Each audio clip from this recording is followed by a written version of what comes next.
bol, Nitai Gora Hari bol. Hare Krishna. Hare Krishna. Thank you so much, Meena ji. That was so wonderful. So with so much of devotion you sang, it's really nice, very joyful, and such a nice way to start the evening Krishna Katha. As we always mentioned, the greatness of listening to Krishna Katha in association of devotees, which is very important. Sadhu Sangha is one of the most important thing. And Sri Krishna Bhagavan himself, though he says that after every human being, every living entity that is born is sure to die. And at the same time, one who dies is sure to take birth again. But the only exception is that Krishna says, Janma karma cha me divyam, evam yoveti takritaha chakudeham punarjanma naiti mameti. So Arjuna, where Krishna is telling that even though every jivatma that is born is sure to die, and after that, one is sure to take birth, but one who's listening to Krishna Katha, one who's listening to the divine leelas of Krishna, those devotees, specifically the devotees who are listening to Krishna Katha, Hari Katha, towards the end of their life, they will not come back again into this material body, no more future material bodies, but they will directly go back to the supreme planet of Krishna, which is called as Krishna Loka. So Sri Krishna Bhagavan is giving us the highest benediction through Bhagavad Gita, telling us that this is the highest benediction that I can give you, not just mukti bhakti, but by engaging in bhakti, you get mukti and you can create Krishna prema as well as you go back to your home, which is Krishna Loka. That's the whole purpose of Krishna Katha and Bhagavad Gita, because unless we develop love for Krishna, we will not be able to think of Krishna towards the end of our life. So towards the end of our life, if we have to develop that love of Krishna throughout our lives, we should constantly keep reading about Krishna Prema. And by reading Harikatha, by listening to Harikatha, Shravanam is the most important thing. We also seen in our previous chapters by Rukmini Devi, how she fell in love with Krishna just by hearing about Krishna from Narada Muni. And similarly, Bhakta Prahalad, by hearing about Hari while he was in the womb of his mother, he developed love for Krishna. Like that, we can see that all the great devotees, they just develop love for Krishna by the most important process, which is by hearing. With our material eyes, we cannot see Krishna, but we have to see Krishna through the eyes of the Shastras. So that is what is the most important. And this is the process that Prabhupada has explained. Shastra Chaksu, which means seeing Krishna through the eyes of the Bhagavatam. That is how we see Krishna. So before that, we'll just offer our prayers. Om Namo Bhagavate Vasudevaya. Om Namo Bhagavate Vasudevaya. Om Namo Bhagavate Vasudevaya. He Krishna Karna Sindhu Dinabandhu Jagatpate Gopisha Gopika Kanta Radha Kanta Namostute Tapta Kanchana Gaurangi Radhe Vrindavaneshwar Rishabhanuste Devi Pranamami Hari. Namo Vishnu Pada Krishna Pastai Bhutale Srimati Bhaktivedanta Swami Niti. Jai Prabhupada. So we are going into this chapter number 63. Just for the benefit of a few of the devotees who just happened to come in. So we were just covering this beautiful chapter where it says Lord Krishna fights with Banashura. And we seen that how Banashura is the son of Bali Maharaj, and he was a great devotee of Lord Shiva.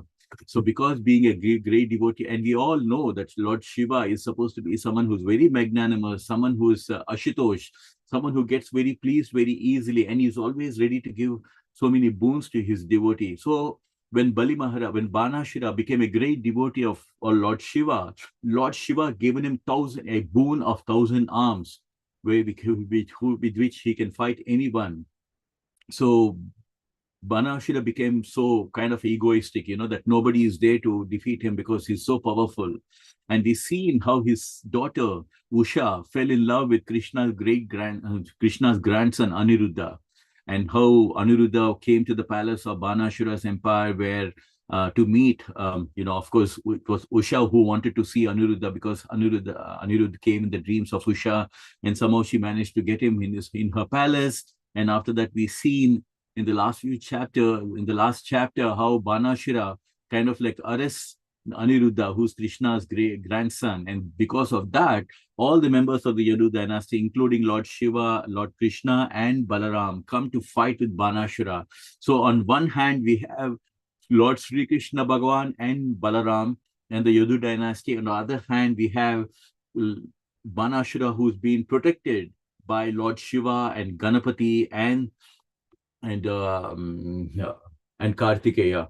So we seen a deadly fight that was erupted between both of them, and we also seen that even though they were no match for Krishna's valor and Krishna's weapons, and then we also seen that when Lord Shiva released his Pashupata Astra, very powerful weapon, and this is the same weapon Pashupata Astra which was given even to given to Arjuna when he fought with Lord Shiva. Now, when Lord Shiva released the Pashupata Astra, Lord Krishna counteracted with the Narayana Astra. And we've seen that this is a deadly weapon, deadly fight that arose between Lord Shiva and Lord Krishna. So many times people think that, why the people of Hare Krishna, they're always glorifying only Krishna. Because in many ways, because our Sri Krishna Bhagavan is being glorified in Srimad Bhagavatam. Krishnastu Bhagavan Swayam. Bhagavan Sri Krishna, you are the Supreme Lord, you are the original Avatari. Avatari means the source of all the avatars and from where all the avatars have come in. So Krishna is the source of all the avatars. And it is not only that Srimad Bhagavatam tells the Krishnas to Bhagavan Swayam, it is Sri Krishna Bhagavan himself also reiterates this point in Bhagavad Gita. Aham sarvasya prabhu mata sarvam pravartate iti matva bhajante mam buddha bhava samanvita. Arjuna, I am the source of all the spiritual and material world and everything is emanating from me. And a wise person who knows this will engage in my devotional service with so much of love. So we are all worshipping Krishna. It's because Krishna is the Supreme Lord. He himself has reiterated the Shastras, the Srimad Bhagavatam, the essence of the Vedic literature. Srimad Bhagavatam himself is saying, Brahma is saying, Ishvara Parama Krishna Satchitananda Vigraha. Lord Shiva is telling that for all the Aradhanam, Vishnu Aradhanam is the promost. Everybody is saying, and you've seen even Adi Sankaracharya is saying in Bhajagovindam, we worship the Lord Krishna. So everybody is mentioning that, and Lord Krishna himself is telling, and even the same thing, even Arjuna says, Param Brahma, Param Dhamma.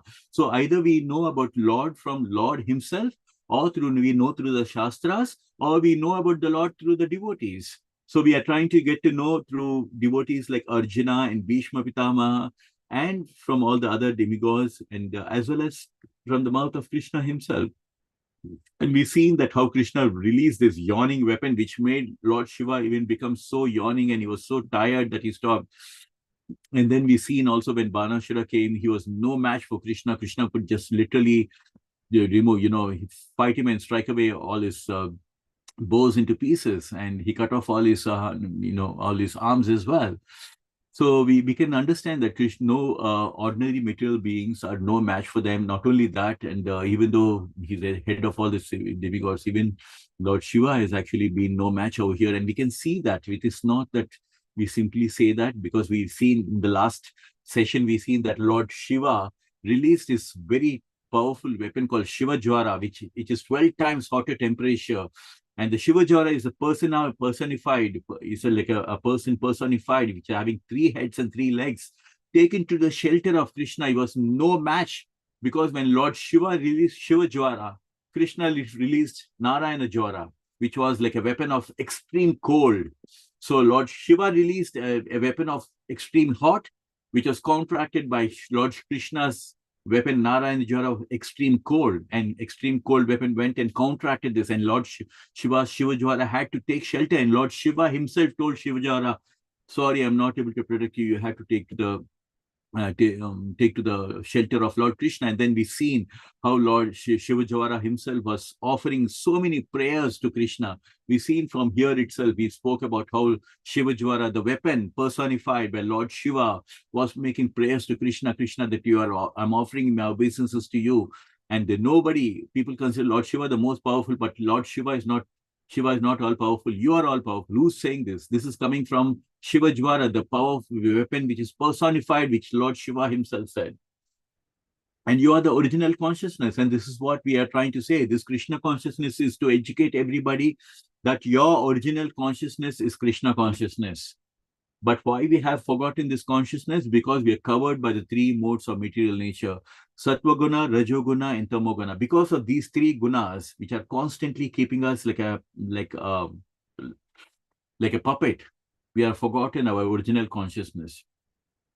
And this Krishna consciousness is a process by which we are trying to once again We awaken our consciousness, original consciousness, which is Krishna consciousness. How? By constantly chanting Hare Krishna, Krishna Krishna, Hare Hare, Hare Rama, Ram.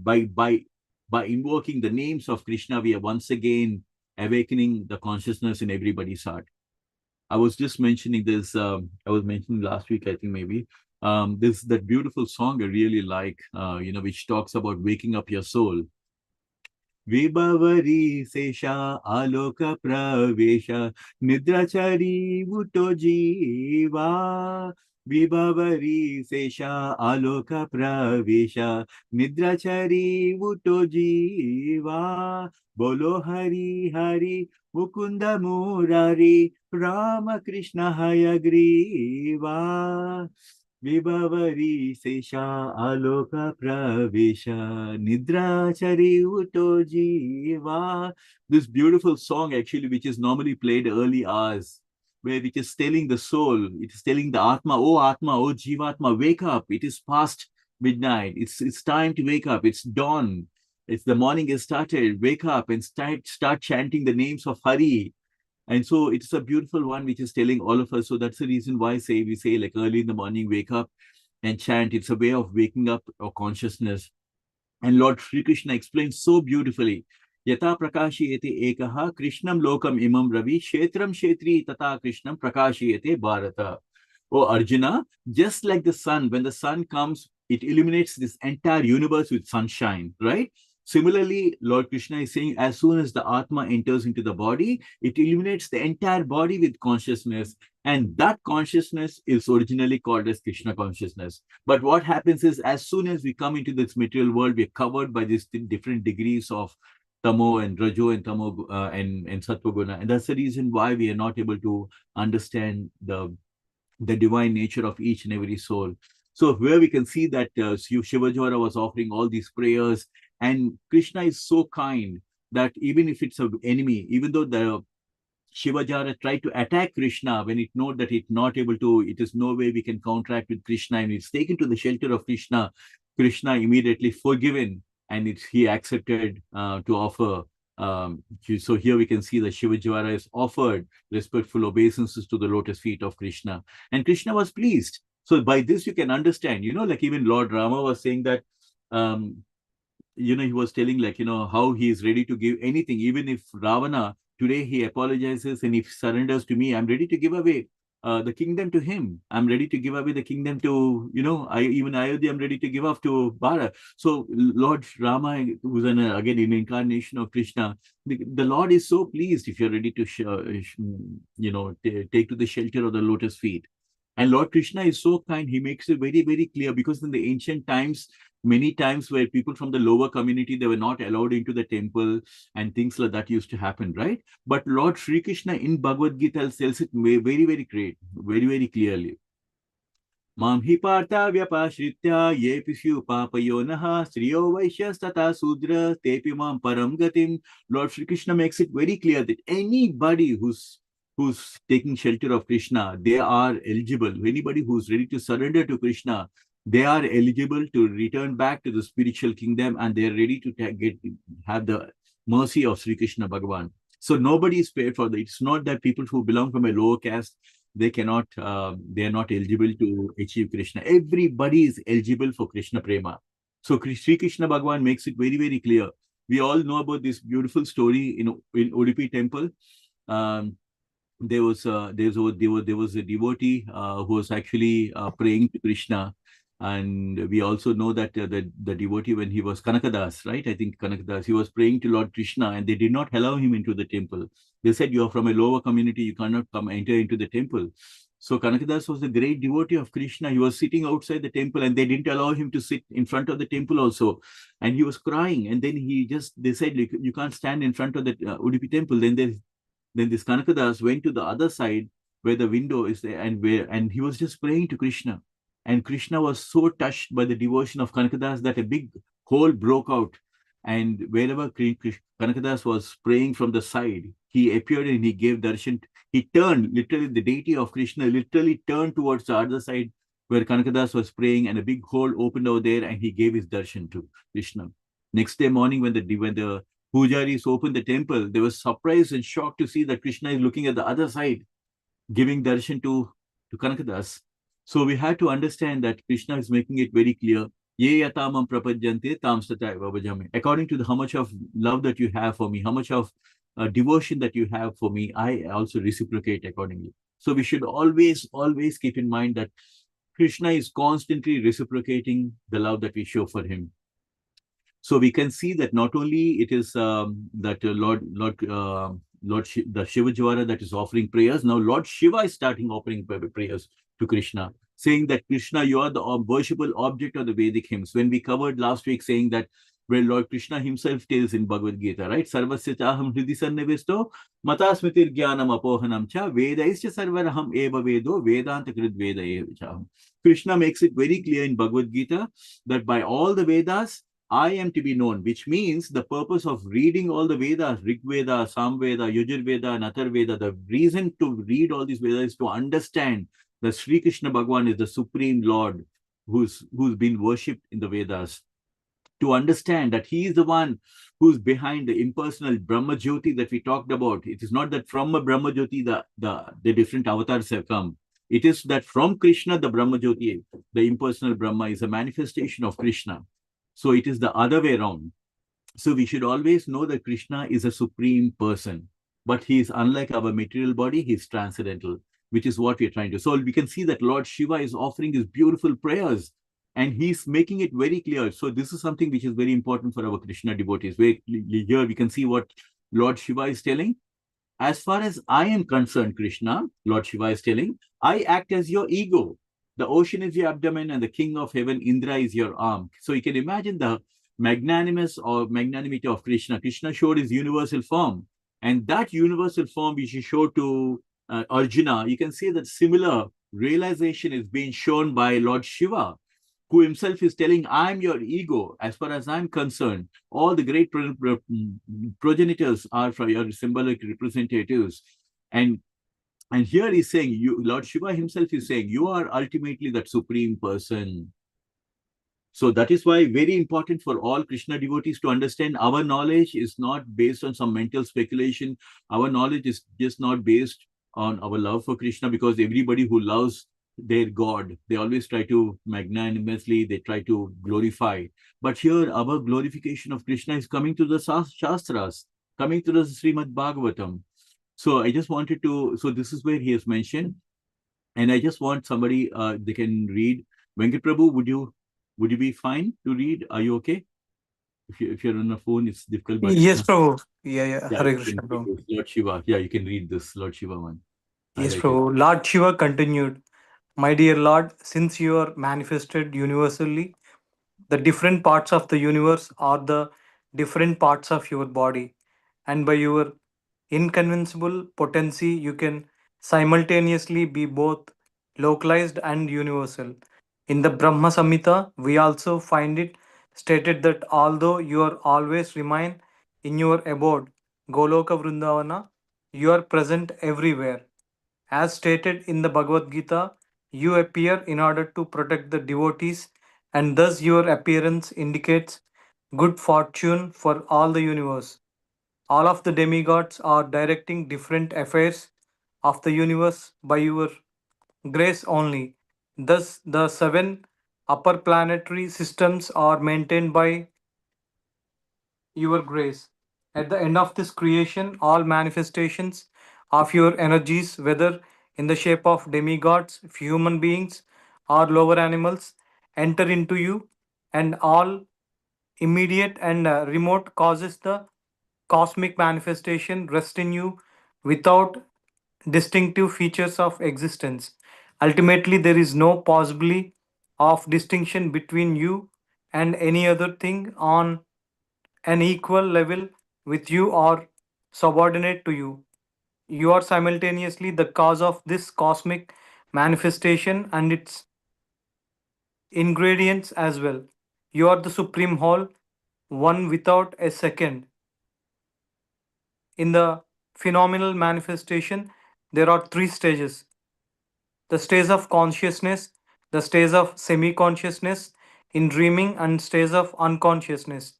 but your lordship is transcendental to all these different material stages of existence. You exist, therefore, in a fourth dimension, and your appearance and disappearance do not depend on anything beyond yourself. You are the supreme cause of everything, but there is no cause. You yourself cause your own appearance and disappearance. Despite your transcendental position, my lord, in order to show your six opulences and advertise your transcendental qualities, you have appeared in your different incarnations: fish, tortoise, boar, Nrisimha, Keshava, and others, by your personal manifestation, and you have appeared as different living entities by your separated manifestations. By your internal potency, you appear as the different incarnations of Vishnu, and by your external potency, you appear as the phenomenal world. Hare Krishna. Thank you. Hare Thank you. Krishna. That's Thank you, wonderful. Prabhu. Yeah, beautiful, Prabhu. Thank you very much for reading that. So, I mean, this is pure nectar. We can see, like, so the beautiful, we all know about Lord Shiva is so well known in our Sanatan Dharma. And then we can see the relationship that Lord Krishna has with Shiva. And we spoke about some time back about how Lord Shiva, when Lord Krishna was a small baby, Bala Gopala, Lord Shiva comes to see Krishna. Even now, if you go to Vrindavan, when you go to Nanda Bhavan, they will show you the place where Lord Shiva was actually waiting to see Krishna. And then Mother Yashoda, she's so scared to see like how Lord Shiva was with a snake around his neck, and she refuses to show Krishna. And Lord Shiva, quite disappointed, he just tries to walk away. And then Lord Krishna immediately starts crying, crying, crying. And then somebody tells, like, can you bring back the person who has come to see Krishna? And when Lord Shiva comes back, that's when Krishna sees him and stops crying. So we can see all these beautiful divine leelas that happen between Krishna and Lord Shiva. But here we can try to understand like how the position where Lord Shiva himself is telling Krishna that I'm your ego as far as I'm concerned. And we can see that how even Lord Shiva is having that the realization like Arjuna had, that the saying that all the different parts of the universe are the different parts of your body, and he's localized as well as universal as well. So we can see that Paramatma is a different stages of where we can see Lord Krishna is the Paramatma. We can say Bhagavan, Paramatma, and you can see like how Lord Krishna is sitting as Paramatma in each and every one of our heart. At the same time, he has a universal form which he showed to to Arjuna as well. And it's stated that although he is remained in his abode, but he's also present everywhere. And this is what Krishna is telling in Brahma Samhita. Brahma is telling this about Krishna. It's very beautiful, because in Krishna Katha we can get so much of beautiful takeaways and beautiful morals and what we can understand. We can see that everything what Brahma is saying, or Lord Shiva is saying, again Krishna is also saying the same thing. In Brahma is saying that you remain in your Goloka Vrindavan, your supreme planet, but again at the same time you are existing everywhere as Paramatma, sitting in the hearts of everyone. Ishvara Sarva Bhutanam Hrideshe Arjuna Tishtati. And at the same time, Krishna himself is saying, Bahirantascha Bhutanam Acharam Charamevacha Sukshmatata Vignayam Durastam Kanchite. Lord Krishna himself is saying the supreme truth, that is Bhagavan Sri Krishna, he exists inside and outside of all the living entities. And not only that, he exists inside all moving and non-moving beings as well. So that's the reason why Krishna even appeared from a pillar as Narasimhadev, because he is there existing in even not only moving and non-moving objects also. So that means he is existing in the jiva, in the every jivatma, along with every jivatma he is existing in the body. At the same time, even non-moving objects also is existing. So Lord Krishna's presence is everywhere. Sarvata pani padam tat sarvato shishiro mukam sarvata smriti malloke sarvam avritya tishtati.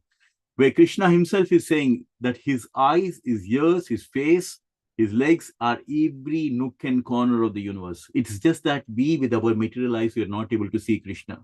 But Krishna is seeing each one of us within our heart and outside of us as well. So this is what Shiva is mentioning and Lord Krishna is mentioning as well. And Lord Krishna, and here Shiva is mentioning in Bhagavad Gita, you appear in order to protect the devotees. When we see that, Yada yada hi dharmasya glanir bhavati bharata. Whenever there is a decline in the religious principle, Krishna appears. And the last time when he appeared is as a devotee of Chaitanya Mahaprabhu. At that time, there was so much of different religious. The Qazi was ruling West Bengal and that kind of a thing. There was a lot of disturbances. There was so much of the ruling that was done by other communities, other religious leaders.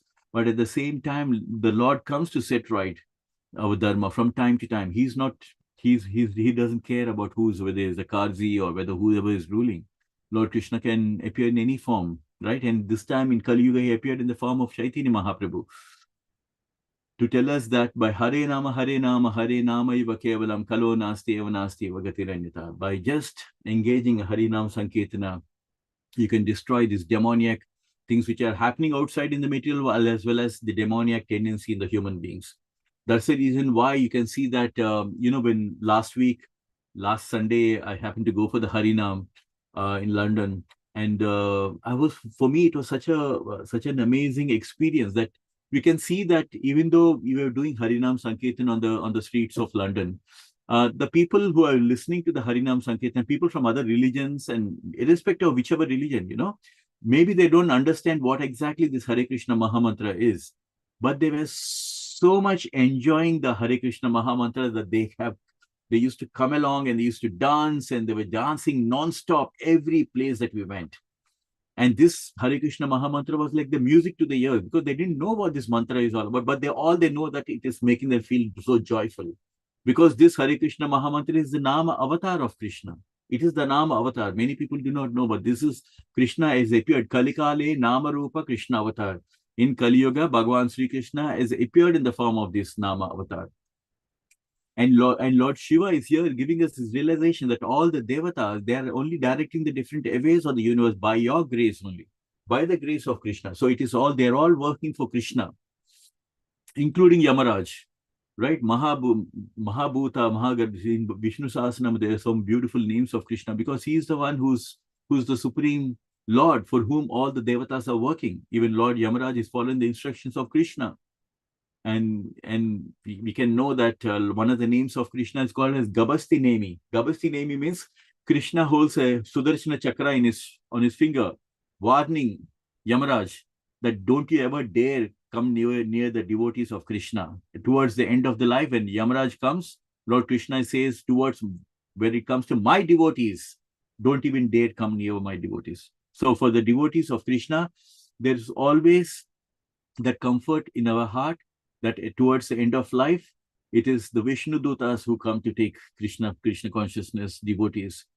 It is Krishna says that towards the end of your life, if you remember me, then you will come to me. But if we don't remember by Krishna by any chance, but you are practicing Krishna consciousness all your life, Krishna says, I will take my devotee back to my Krishna Loka. So that is the love that Krishna is showing.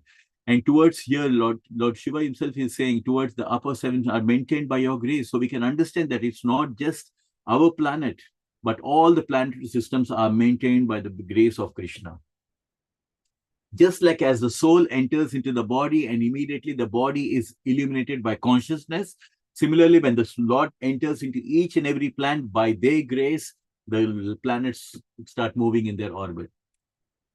And Lord Krishna himself is telling, Gama Vishyacha Bhutanam Darya Mahamojasa Pusnami Chausadi Sarva Samo Bhutva Rasatmaka.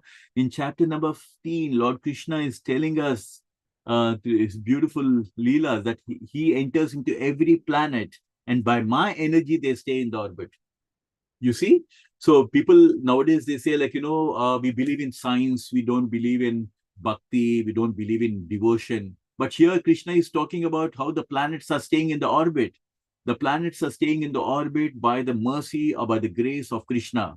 Gam avishya bhutanam. I am the one who's entering into every planet. And by my energy, they stay in the orbit. Not just by fluke that they stay in the orbit. It is because of Krishna's grace that they stay in the orbit. And which is what Lord Shiva is telling here, the upper sevens maintained by you. Or at the end of all creation, all manifestation of energy, whether it's a shape of demigod, everybody, again, they enter into Krishna. And this is something which Lord Krishna has confirmed in Bhagavad Gita, chapter number 9. What does he say? Prakritim swam avastabhya vishrajami puna puna bhutagramam mimam krishnam avasam prakrite vasat. Arjuna, the whole cosmic order is under me. Under my will, it is automatically manifested again and again. And under my will, it's annihilated at the end. You see, by the will of Krishna, this entire universe gets manifested with all the Jiva Bhutas. And by the will of Krishna, towards the end of the millennium, again we enter back into Krishna. And Lord Shiva is making it very clear, not we, but Lord Shiva is making it very clear. There's no possibility of any distinction between you or any. And so he's basically saying there is no one who comes anyone equal or close to you. Why? Because Krishna is the Supreme Lord. Mata partham nanyat kinchid asti dhananjaya mai sarvam idam protam sutre manigana iva. Lord Krishna is telling in Bhagavad Gita. What does he say?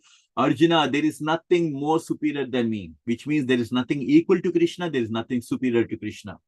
And everything is emanating from me, everything is depending on me, just like a pearl of strings are strung on a beautiful wire inside. Similarly, this whole cosmic universe is resting on the shoulders of Krishna. So Lord Shiva is knowing. That's what you can see. Our knowledge is not only coming from Bhagavatam, it is also coming from the mouth of Lord Shiva himself is saying there is no distinction between you and any other being. So for the people who say all gods are the same, we have to correct them actually. All gods are not the same. Bhagavad Gita is telling that, Srimad Bhagavatam also is saying. What is Lord Krishna is saying? Yanti deva vrata devan pitrivyanti pritivata bhutani yanti bhuteja yanti majyajinopimam. Arjuna, those who worshipping the devatas, Arjuna, they go to the planet of the devatas. Arjuna, those who worship the ancestors, they will go to the planet of the ancestors. And Arjuna, those who are worshipping ghosts and spirits, they will be born among these ghosts and spirits, Arjuna. And Arjuna, those who are worshipping me, they will come back to my supreme planet. So there is a lot of distinction between worshipping devatas and Krishna. So Krishna himself is telling people who worship the devatas, they go to the planet of Deva. If you're worshipping Lord Shiva, you go to the planet of Lord Shiva. Or worshipping Brahma, Brahma is the highest in the material universe. And even if you go to the level of Brahma, you can enjoy for some time. Again, you come back into this material world. You see? So even Brahma is also not promising a permanent solution. Brahma bhavana loke punar avartanarjuna mamupetu kaunteya punarjanmana vidyate. And for Krishna, why? Krishna is always, the essence of Bhagavad Gita is Krishna is telling us, Arjuna, right from the lowest planet to the highest planet of Brahmaloka, all are places of misery where there is a repeated birth and death, Arjuna. You have to understand this very clearly. So Krishna is telling us through Bhagavad Gita, take to Krishna consciousness and come back to my supreme planet, which is called as Krishna Loka. Because apart from Krishna Loka, which is in the spiritual world, even if you go to the level of Brahma Loka, Shiva Loka, everywhere that you go, Arjuna, they're all places of misery where there is a repeated birth and death. So there is no question of, again, getting mukti or kind of like getting, even if you go to the level of Brahma Loka, you still have to come back. But if you go to Krishna Loka, then there is no coming back. And that also Krishna makes it clear. Na tadbhasayate suryo na shashanka na pavakaha yadgatva na divartante taddama paramam mama. Sri Krishna Bhagavan is saying very clearly, those who reach my supreme planet Arjuna, there is no coming back. They're going to be remaining with me forever. So we have to take advantage of this great, beautiful Krishna consciousness where Krishna himself is promising. And not only that, Krishna is transcendental to these material stages of existence. This is, again, Krishna talks about, different levels of consciousness, stages of consciousness, semi-consciousness, the consciousness of awakening stage, dreaming stage, and unconsciousness stage. But we are actually talking about coming to the actual stage of consciousness, which is the Krishna consciousness. And how do we come to the stage of Krishna consciousness? Satatam kirtayanto amam yatantasta dridaveta. My devotees are always chanting my holy name. We can come to the supreme state of consciousness by constantly chanting the Hare Krishna Maha Mantra. That is the technology, that is the subtle technology by which we can come to the level of supreme consciousness. And Lord Krishna is transcendental to this material world. We are all covered by this material energy, but Krishna is transcendental to this material stage. And unlike us, we are born, we come into this material world because of some karmic karma that we have done in our previous life. We had to make it very clear. Krishna makes it very clear in Bhagavad Gita that people who are engaged in life, who have lived a life of sattva guna, they go and live in the higher planets, like the rishis and ancient sages. They're all living in the higher planets, the spiritual planets, and they are living in the spiritual planet. But people who have a lot of karmic attachment towards the families, attachment towards material things, they all stay in this material world. That's the reason why we are all coming to this material world from our previous life is because we have some kind of attachment to this with things and people in this material world. Only because of that we come into this material world. And people who are completely living a life of tamoguna, they take birth in the animal kingdom. So Krishna makes it very clear. If you are in the Suddha Sattva Guna, you would have gone to the superior spiritual planets. If you are in Rajaguna, that's why you're staying right now in the earthly planet, because there is a level of Rajaguna which we have from previous life, and that's the reason why we are here in this life.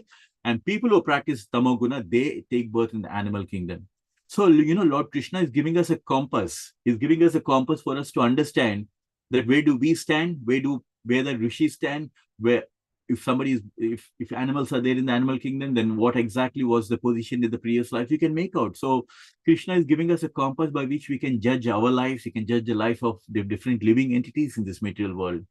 But he's given us a higher intelligence, a spiritual intelligence by which we can understand what our true nature is and go back to our spiritual world, to from where we came. That is the Krishna Loka. And so Lord Shiva is here telling that you in order to show your six opulences, but Lord Krishna is not bound by karma. He doesn't take birth because of his previous karma. He takes birth out of his own will. We all know that when Lord Krishna was born in the to Devaki and Nanda Maharaj, Vasudeva, he appeared as a four-armed Narayana form. And then when Devaki Mataji was so worried, like, what happens if Kamsa is going to see Krishna with his four-armed Narayana form? Then again, Krishna seeing his mother in panic, again, he just came back as in the form of Krishna. So we can see that how Krishna can first, and he first appeared in the mind of Vasudeva, and then to the heart, and then he got transferred to Devaki. So we can see that Lord, out of his own potency, can appear, manifest anywhere. And that which is what Lord Shiva is telling, that you appear in different incarnations. He can appear as a fish, tortoise, boar, Narasimha, so this is what, the Darwin theory that he was mentioning, how life started. But in Sanatan Dharma, we have the actual explanation that how life has started from different forms, from the fish, tortoise, boar, and like that, and as a personal manifestation. So he's saying you have appeared as different entities by different manifestation. And by the internal potency, you have to appear as different incarnations. And so we know that Lord Krishna, from the left, he incarnates as the Heladini Shakti of Krishna.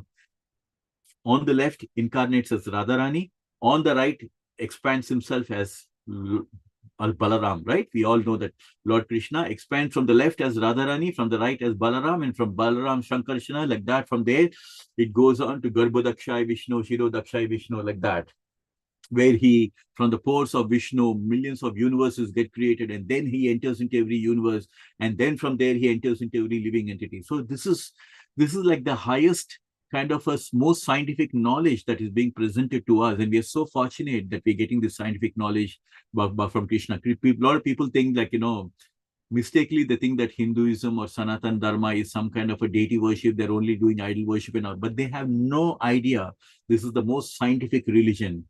Even Carl Sagan, one of the greatest scientists in astronaut, and he also said, like, if there's any religion which is close to the scientific knowledge, that is Hinduism or Sanatan Dharma. So we have to take our knowledge from this and spread this knowledge to everyone. Can I ask anyone else if they can read the next one? Shall I read? Hare Krishna. Yes, Sweetaji. Hare Krishna. Thank you for joining us. Yeah, please. On a cloudy day. On a cloudy day, to the common man's eyes, the sun appears to be covered, but the fact is that because the sunshine creates the cloud, the sun can never actually be covered, even though the whole sky may be cloudy. Similarly, less intelligent men claim that there is no God, but when the manifestation of different living entities and their activities is visible, enlightened persons see you present in every atom through the medium of your external and marginal energies. Your unlimitedly potent activities are experienced by the most enlightened devotees, but those who are bewildered by the spell of your external energy identify themselves with this material world and become attached to society, friendship, and love. Thus, they embrace the threefold miseries of material existence and are subjected to the dualities of pain and pleasure, sometimes drowning in the ocean of attachment and sometimes being taken out of it. Hare Krishna. Hare Krishna. Thank you, Machi. Sometimes drowning in the ocean of attachment, sometimes, yeah. So Lord Shiva, you can see that, throughout Bhagavatam, one of the beautiful things is the Lord's incarnations, as well as the beautiful devotees of the Lord during the time of Dwapara Yuga, right? Because after the whole Mahabharata, everything happened, and then we seen that Vyasadeva, he's come up with this Srimad Bhagavatam towards the end of Dwapara Yuga. And so at that point of time, through the eyes of Bhagavatam, we can get to know that how intelligent the people were there. We can see right from the time when we started Krishna Katha, Vasudeva was offering beautiful explanation to Kamsa not to kill him. And he was presenting such a nice spiritual knowledge, actually, telling how this material universe, material world is temporary and things like that. So we can see throughout the Krishna Katha that the devotees of Krishna, actually, they're so knowledgeable, they're so spiritually knowledgeable, so advanced, that they with so much of knowledge. And here we can see that Lord Shiva himself presenting on a cloudy day. This is our common experience, isn't it? In a cloudy day, it appears the sun seems to be covered, but it is the sunshine that creates a cloud, but the sun cannot be actually covered. It is only a temporary thing. That's why we say like passing cloud, right? Because that doesn't stay for a much time, even though the whole sky may be cloudy. So here, Lord Shiva is giving an analogy to say that even though it looks like the sunshine is, covered by this cloud, but that's not actually true, actually. But the sun is always there. Similarly, the common men they cannot understand God because, like at the time when Prabhupada went to US, there were people who are thinking that God is dead, God doesn't exist. There's so much of atheism and all that.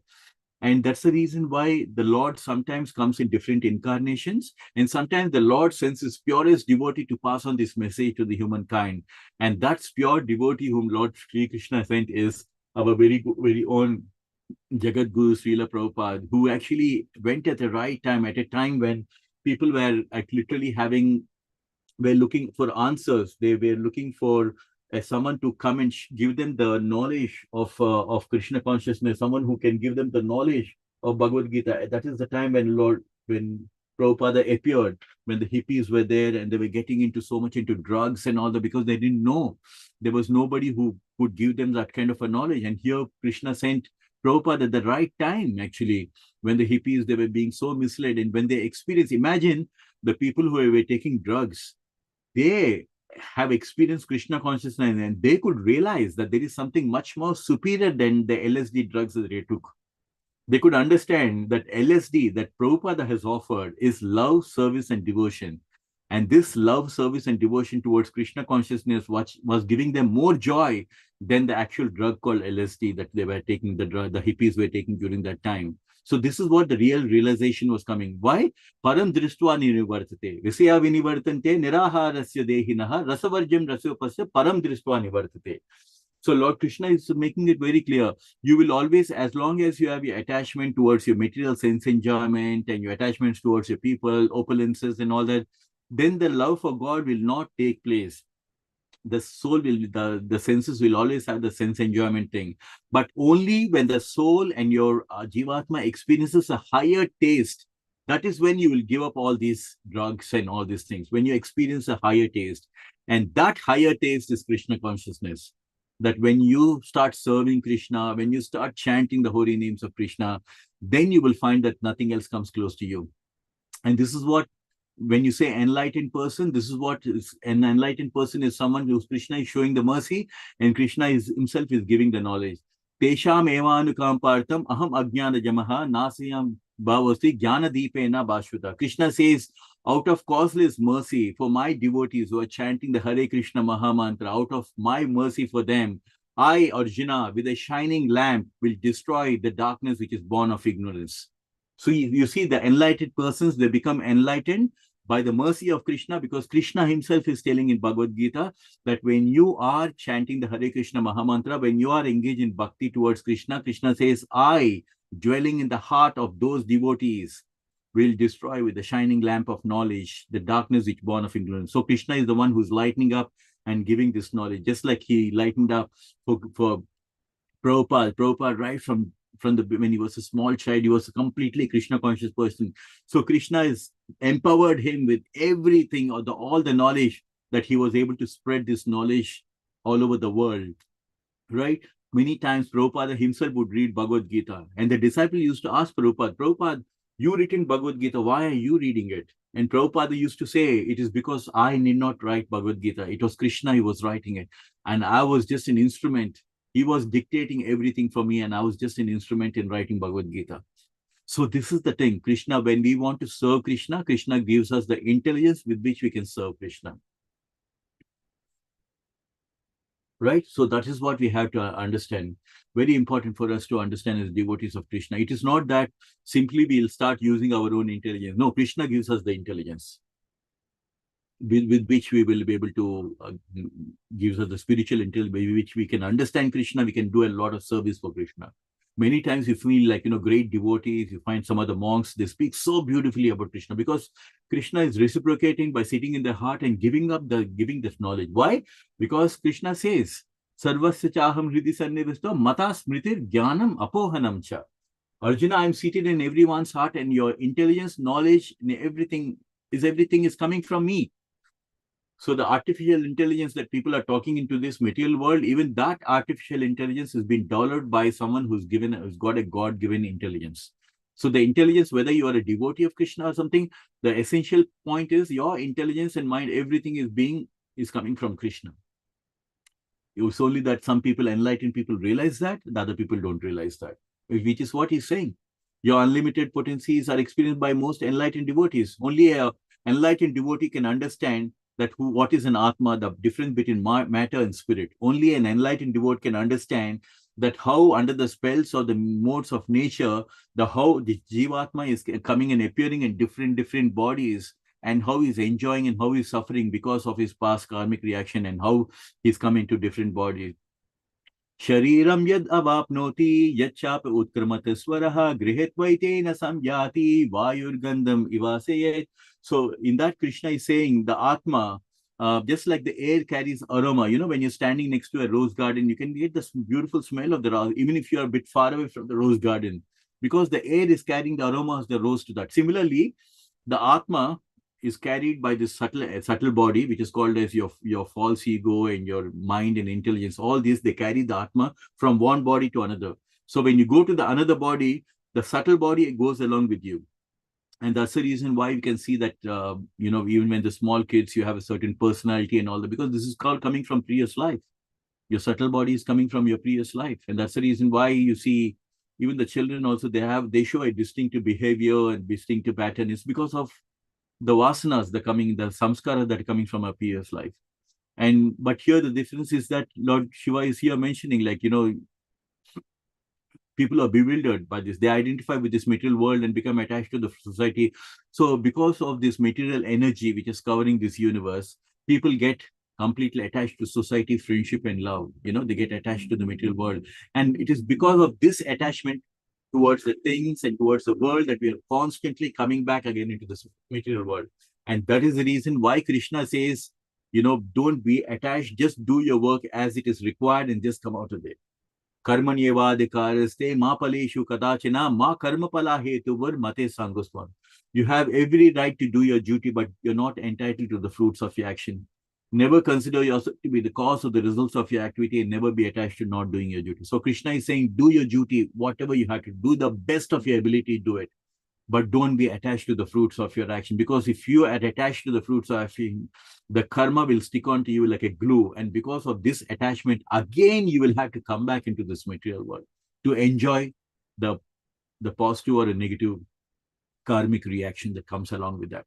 So Krishna is like a loving father, is telling you, as my son, as long as you're living in this material world, just do your dharma and cleanse your karma. Chant Hare Krishna, Hare Nama, and go back to Sri Krishna Dharma. That is Krishna's message.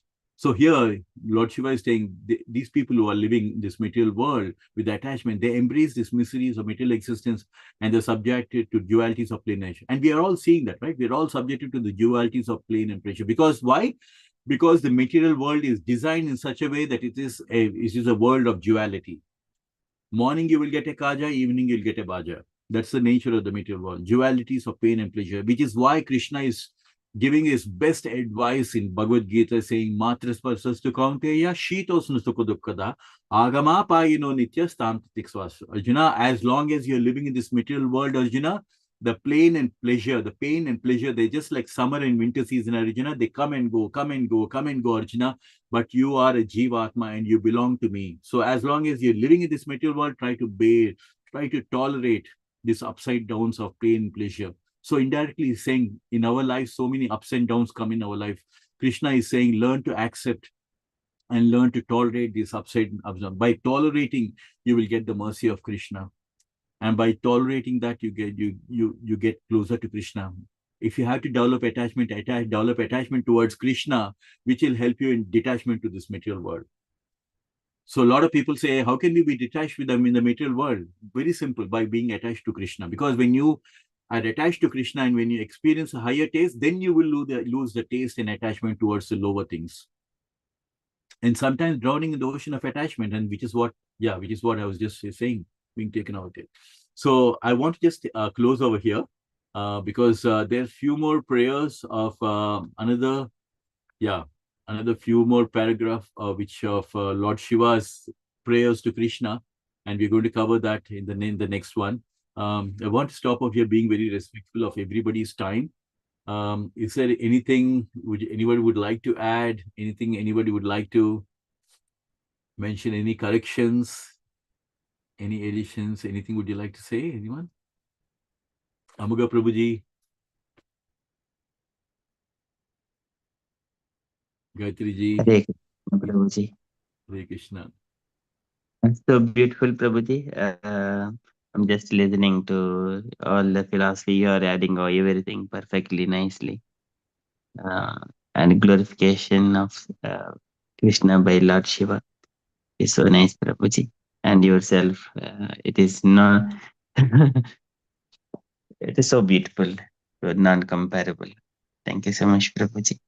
Thank you, Prabhuji. Your support is always precious. You always add some very nice knowledge for us from time to time. So thank you so much for that. Venkat Hare, Prabhu, Nagar Prabhu, Gayatri ji, anyone? Hare, Yeah, Gayatri ji.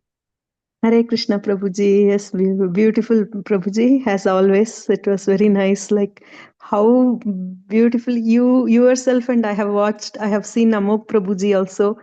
Anything, whenever you were talking, like the slokas, you know which purport way from Bhagavatam or Bhagavad Gita, you suddenly you get them like that instant from your, and you talk about it so nice, Prabhuji, beautiful. I really enjoyed it, and also the reciprocation of Udupi thing, what you talked, it was very nice, Prabhuji, about how Krishna turned himself from this door to the other door to give darshan to Kanakadas. Yes, beautiful. Thank you, Hare Krishna.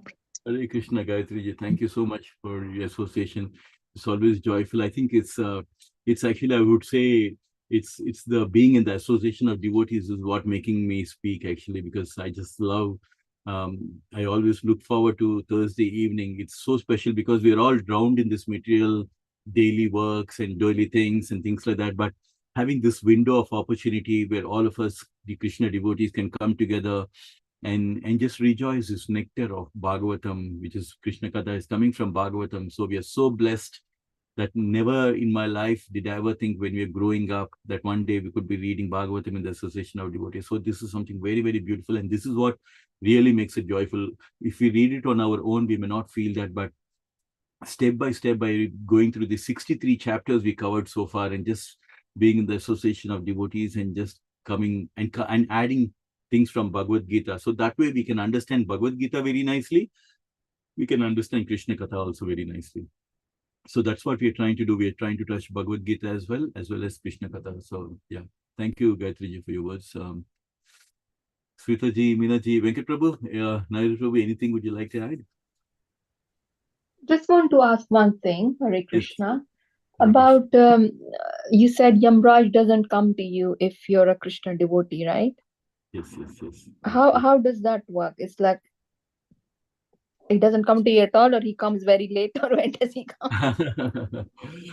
One thing we can be assured that what I understand from the Katha is that when the Yamaraj, when they see the life of all the karmas, karmic things that we have done in our life, so they take into account all of these things. So when Yamaraj comes, also when he's just taking away these atmas and putting them into different planets and all that, but before that he's looking at the karmic account of what we have done in this life.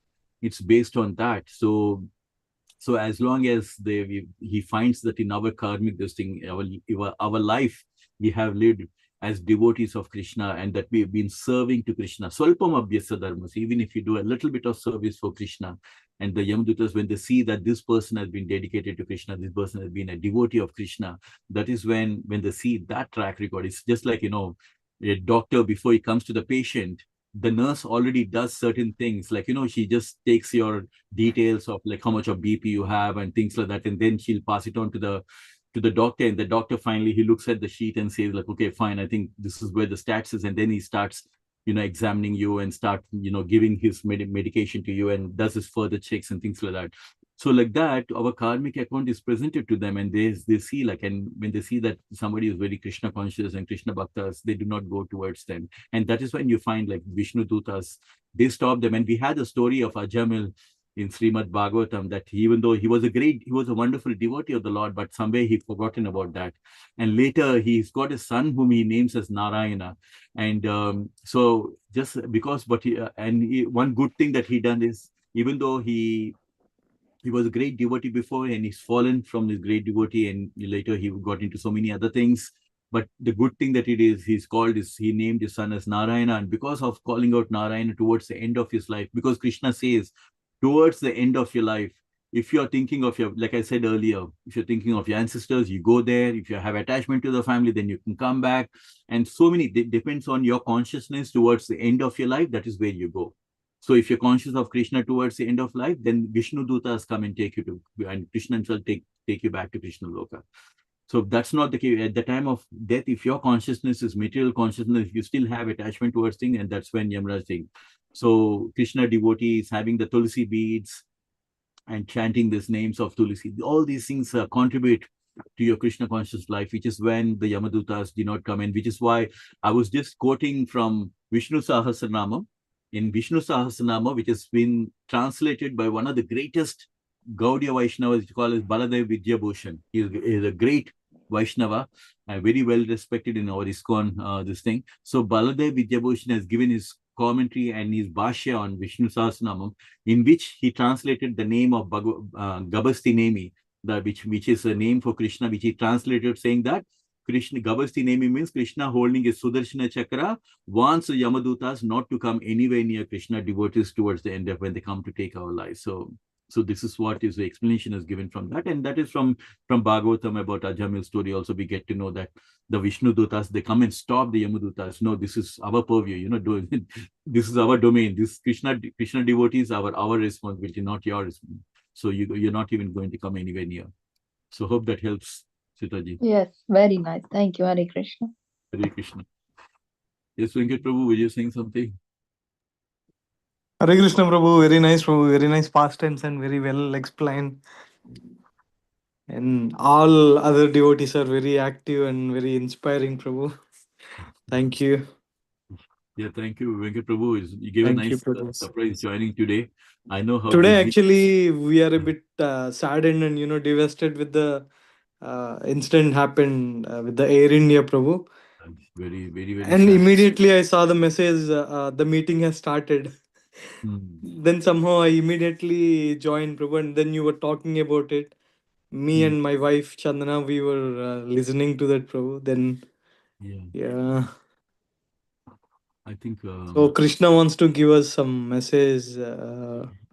Absolutely. I mean, Venkat Prabhu, this life is meant actually not for enjoyment, but to learn the lesson, actually, Yeah, yeah. we have padam padam vepadam. Like I said, every step there is some danger. And you can see, like, I was looking at what really touched me was the stories of different people. And you can see that one person who missed the flight by just 10 minutes. 10 minutes that person missed the flight, and because she was late by 10 minutes, she missed the flight. And now today Oh, she's thanking Ganapati Bapa More. Like, I'm a devotee of Ganapati. I don't know how to thank. And you okay. see how the karma works. And there's one person who escaped. Can you imagine how does it even happen? A flight taking off and landing up on a doctor's, hostel and getting Hospital. burned. And one person escapes from the emergency exit and he's there, he's alive. Only one person. How does it happen? So we do not, so all these things we have to deeply reflect. We have to deeply reflect, like, how intricate this karma is.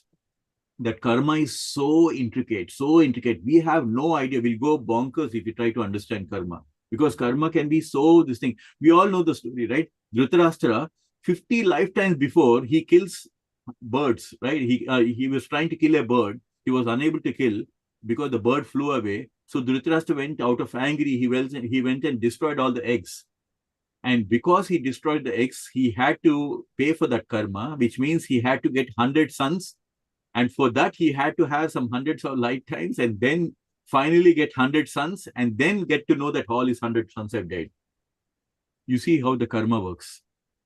I Yes, mean, Prabhu. Yeah. 100 lifetimes behind, he did something he destroyed the eggs, for which he suffered 100 this thing in this lifetime. So this karma is accruing over multiple lifetimes. We do not know. And this is the reason why Krishna says in Bhagavad Gita, Sarva papebhyo mokshayishyami masachaha. He's saying that if you surrender to me, I will cancel all your bad karma, because we cannot escape our karma. One man escaped from the flight. He was fortunate because his karma was that he was meant to be alive. So if your karma was meant to be alive, you can come out of a flight which has burst into flames. Can you imagine that? Yeah. His karma was there that he has to be, he's got Ayush according to his karma. So he can escape even from a flight he got burst into fire. It was having so much of gas in it that there was no question of escaping. The Yes, bodies Prabhu. were, That's highly impossible. it's Yeah. highly Yeah. impossible. Yes, But his Prabhu. karma was that he landed up. And one person karma was that 10 minutes how can you miss a international flight by 10 minutes, Prabhu? Yes, Prabhu. Yeah. So her karma saved her like that. And this person's karma was saved like this. But all those people who had a karmic balance like that, they had to go through.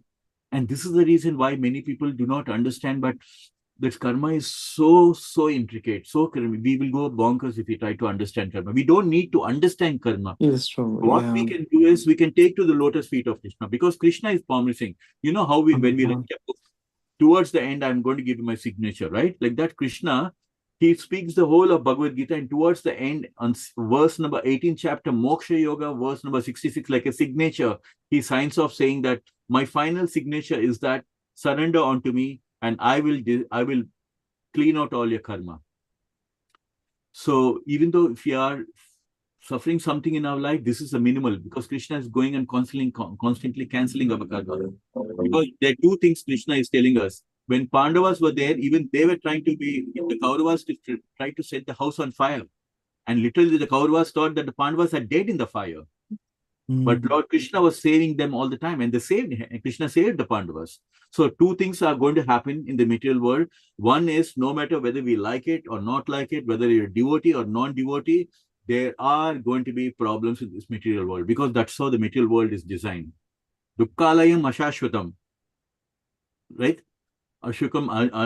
So Krishna is making it very clear. The world is designed to teach you a lesson, and Dukkhalayam is a place of misery. And the other thing also he says is, but if you're a devotee of Krishna, you may face problem, but I will protect you. Kaunteya pratijanahi name bhakta pranashati. Arjuna, you tell the world, my devotee, even if they're facing so many difficulties in this life, towards the end, I'm going to just... So our greatest victory is not judging Krishna by every time, oh, I missed my flight because of how could Krishna do this? For every small... Our actual mercy of Krishna is towards the end of life, Krishna is saying, I'll get you out of this material world and I'll take you back to Krishna. That is the actual mercy of Krishna. not the mercy that we start judging Krishna for every small thing that has happened, which doesn't happen, because the material world is designed like that. Even when the Pandavas were there, they went through a lot of problems, right? Even when Bhakta Prahlad was there, he was thrown from the hill into the water. He was put into a pit of snakes. Because so Krishna is telling that as long as you're in the material world, even if you're a devotee, these are the kind of problems that you're going to face. But be assured that Krishna is there. Avasya Rakshabe Krishna Viswasa Palan. Have that faith that Krishna will, towards the end, will pull me out. So Yes, that is Prabhu. greatest lessons that we have to learn. I mean, that's my reflection. I'm sorry if there could be other points of view which people would devotees would like to add, but this is my immediate realization, seeing like how intricate this karma is. Like, so Krishna is telling in Bhagavad Gita, the whole point is not do just karma. A lot of people think I'm doing my karma, man. I don't believe in God. I'm just doing my karma. No, every karma comes with a reaction for which you have to suffer, whether you know it or not. You may be even if you're eating food which is being prepared on a fire, which is burning insects, even though you may say, I'm not harming anything, I'm eating the vegetarian food, still you're incurring karma because some insects have died while you're putting fire. So the main point Krishna is saying is akarma. Akarma means doing everything for the pleasure of Krishna. Samsiddhim Hari Toshanam, which means doing everything for the pleasure. Then we'll be out of this karmic reaction. That's the only way. And that's the reason why Krishna is telling us in Bhagavad Gita, mold your life in such a way that you do everything as an offering to me. That is Krishna's beautiful instruction. Mold your life means do everything as an offering to me. Yad karosi, yad asnasi, yad juhosi, tadasi, yad tapasyasi kaunteya tatpudsmadat. If you're doing charity, do the charity in my name. If you're eating something, offer it to and eat it. If you're starting something, just think about me and do it. So like that, Krishna is saying, that's a way you can come out of this karmic reaction. So when something's happened in this material world, we have to reflect deeply. And a lot of the people in the material world, they can't figure out, they don't have answers for all these things. But as devotees of Krishna, we can refer to Bhagavad Gita, we can refer to the Krishna Katha, and we can try to reflect upon them, assimilate the knowledge, and then share the knowledge with others, Prabhu. That's my thing, small take, Venkat Prabhu. Definitely, Prabhu. Yeah, that's a very beautiful explanation and reflection, Prabhu. Yeah, Definitely. it's very important. Spiritual knowledge is for reflection, Venkat Prabhu. We have Yeah. to reflect on that. And it seems like highly, this is the high time to surrender, Prabhu. No other option. No, Because this life and material life is like, like a air bubble. So anytime anything could happen. While yeah, So no other option, Prabhu. That's it. yeah, absolutely, Prabhu. Surrender to Krishna and just serve, and whatever we can do, Yeah, we just need to do. every time an incident happens, we have to reflect and try to get the moral of the story, Prabhu, and then that should help us to go closer towards Krishna. Yeah, yes, Not to make Prabhu. us bitter, 100%. not to make bitter, but trying to understand this is the material world, this is how it's working. So let me practice Krishna consciousness, let me be closer to Krishna. Because there's a story of Vishnu Sahasranama where somebody was given this Vishnu Sahasranama, asking him to recite daily Vishnu Sahasranama. So daily he was reciting Vishnu Sahasranama. Then Lord, once when there was a fire that was happening in this city, Lord Vishnu comes in his dream and tell, like, you know what, because you're reciting Vishnu Sahasranam Dema, I'm giving you this indication there's going to be fire in this place. Just escape from the city right now. This whole city is going to get burnt. And this man is thinking, oh my God, it's going to get burnt. Let me go and try to save everyone.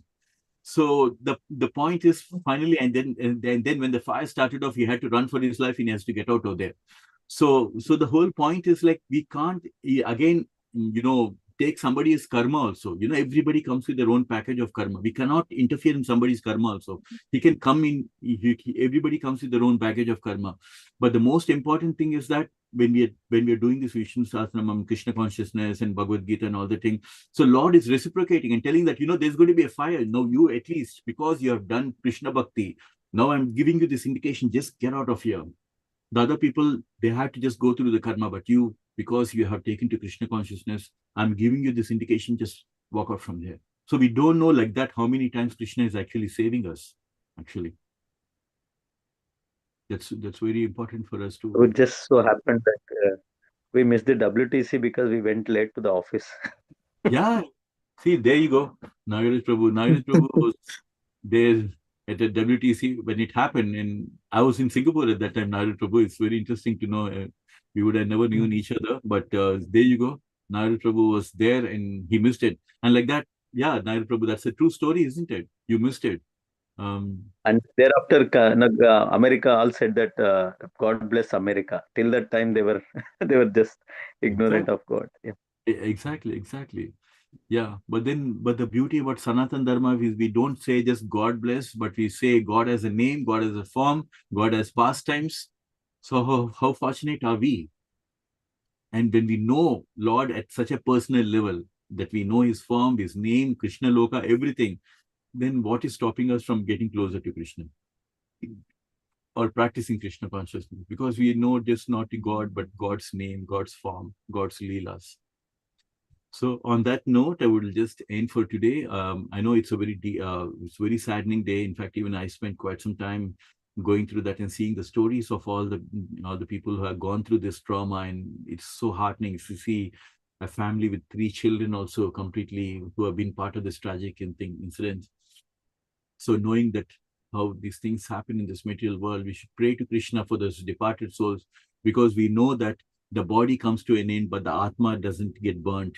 So even though they were subjected to the fire of the airlines, but we know that the Atma can never be burned by any fire or anything, which is what Krishna's teaching is. The main crux of Krishna's teaching is that Nainam chindanti sastrani, Nainam dahati pavakaha, Nachainam klediyantya.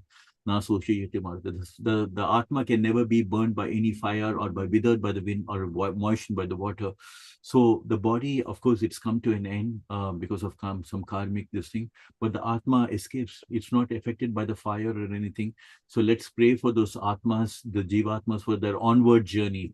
We don't say rest in peace. In Sanatan Dharma, we say maybe blessed the souls, Atmas on their onward journey. Because the Atma is always comes in different forms, and and towards the end it goes back to Krishna.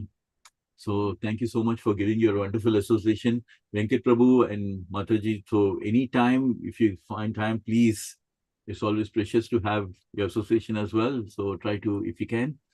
It's only Sure. Thank you, Prabhu. It's our pleasure to be there. only on a Thursday. So if you can ever make it, I know how busy your schedule is, and in spite of that, you made it. It's really amazing.